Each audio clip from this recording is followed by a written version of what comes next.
તો સુરત શહેરમાં kid local નામની એક સંસ્થા દ્વારા 9 ઓગસ્ટના રોજ બીઆરટીએસ બસની અંદર ડીજે મ્યુઝિક વગાડી અને ડાન્સ પાર્ટીનું આયોજન કરવામાં આવ્યું હતું।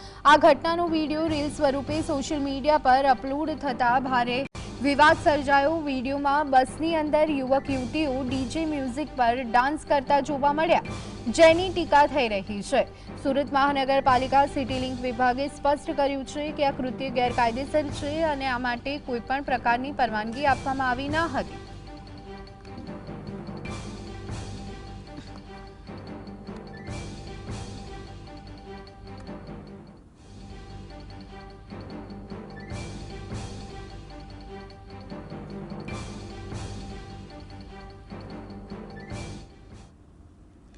તો આજ અંગે વધુ વિગત મેળવી લઈએ। સંવાદદાતા સાહિસ અમારી સાથે જોડાઈ ગયા છે। સાહિસ, તારીખ 9 ઓગસ્ટ અને બીઆરટીએસ બસમાં ડાન્સ પાર્ટીનું આયોજન કરી નાખ્યું, વિડીયો સામે આવ્યા ત્યારે તો વાત સામે આવી, શું છે આખી વિગત?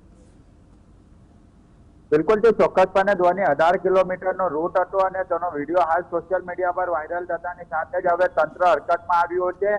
ડેપો મેનેજર અને જે સત્તાધીશો છે તેમને કોઈ પણ પ્રકારની જાણ ન હતી અને આ કીટ પાર્ટી જે છે તે કરવામાં આવી હતી। જે કીટ સંસ્થા છે તેમના દ્વારા બીઆરટીએસ બસની અંદર કેટલાક મ્યુઝિકના સાધનો મૂકવામાં આવ્યા હતા અને મ્યુઝિકના સાધનો મૂક્યા બાદ ઓએનજીસી બ્રિજથી લઈને સરસાના નેચર પાર્ક સુધી ગયા હતા, એટલે કે 18 કિલોમીટર સુધીનો રૂટ જે છે તે સામે આવ્યો હતો અને સમગ્ર ઘટનાનો વિડીયો હાલ સોશિયલ મીડિયા પર વાયરલ થતાની સાથે જ પરિવહન ચેરમેન સોમનાથ મરાઠે દ્વારા હવે તપાસના આદેશ આપી દેવામાં આવ્યા છે, કારણ કે ડેપો મેનેજર દ્વારા જ સમિતિના ચેરમેન જે છે તે પરિવહન ચેરમેનને પણ જાણ ન કરવામાં આવી હતી, તેમને પણ અંધારામાં રાખવામાં આવ્યા હતા। પરમિશન કોના દ્વારા આપવામાં આવી હતી અને જો આપવામાં આવી હતી તો પછી કોના દ્વારા અને કેમ આપવામાં આવી હતી, કારણ કે આ તો સેવા માટેની બસ લોકોને મૂકવામાં આવતી હોય છે, પરંતુ ક્યાંક ને ક્યાંક લોકોના અછત માટે આ બસ જે છે તે જોવા મળી રહી છે અને બીજી તરફ આવા પાર્ટીના વિડીયો જે છે તે સામે આવી રહ્યા છે। સમગ્ર ઘટનાનો હાલ વિડીયો વાયરલ થતાની સાથે જ અત્યારે પરિવહન ચેરમેન દ્વારા